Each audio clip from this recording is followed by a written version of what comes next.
ওনার আট ছিল না, বড় বড় আট নিয়েছি, ঠিক আছে? দেখছেন এই কাপড় বরাবর কাপড় থেকে মাপটা নিচ্ছে, আপনারা এভাবে নিন। এই দেখছেন কিভাবে বসাইছি? হ্যাঁ, কাপড়ের চেয়ে বেশি বাইরে যায় নাই, ফিতা বরাবর কাপড় বরাবর আর আবার 1 ইঞ্চি। এইটা হচ্ছে সেলাই কাটিং এর জন্য, আর ভিতরেটা সেলাইয়ের জন্য। এখন ওনার কোমর কত দিব? আপনার কি 48 করে দিব? দেখছেন বরাবর, এখান থেকে কিন্তু আমি বাইর করি না, অনেক স্টুডেন্ট কি করে এটা বাইর করে দেয় একদম স্টিল থেকে, ঠিক আছে? 14 করে দিয়ে দিলাম, ওনাকে একটা কলি দিব, আর ওনার হিপ 16 দিয়ে দিচ্ছি, 18 এটা চলে আসবে আপনার। 2 ইঞ্চি করে 18। হ্যাঁ, আপনারা এদিকে একটু মেপে দেখবেন, ঠিক আছে?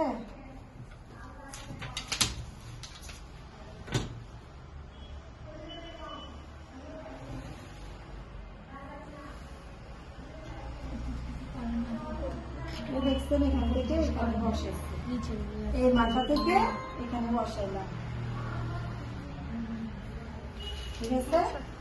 এখন আমরা কি করব, এইখানে আছে না এর সাথে কাটিং এর এটা কি করব, একটা স্কেল করব। এবার আমরা সেলাইয়ের আরেকটা স্কেল দিব, কেমন? একটা কি স্কেল কাটিং, আর একটা বাইরেটা হচ্ছে কাটিং এর জন্য, ভিতরেটা সেলাইয়ের জন্য।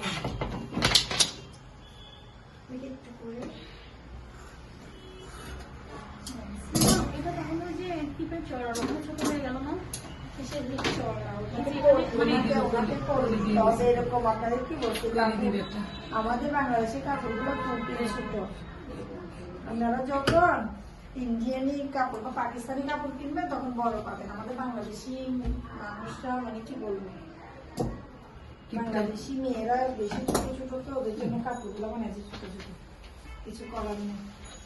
কামিজ কিনতে যান ভালো করে আসে না, এটা কিনতে যান আসে না, আরো দেশগুলো থেকে একরকম করে।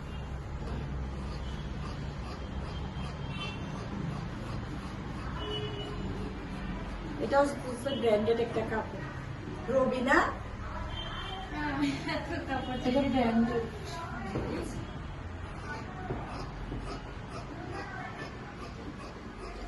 রবি আমাদের চিটনের ব্র্যান্ড, জানেন?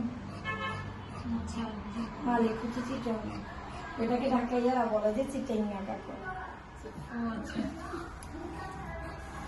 ইসলামপুর শুধু রবির একটা দোকান আছে, বলে যে চিটাইয়া কাপড়। আমরা কি যখন খুঁজতেছি বলে চিটনের মানুষ চিটাইয়া কাপড় খুঁজতেছেন।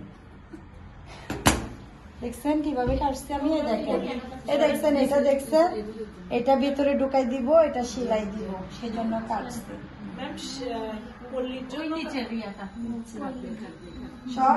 সব দিচ্ছি অস্থির।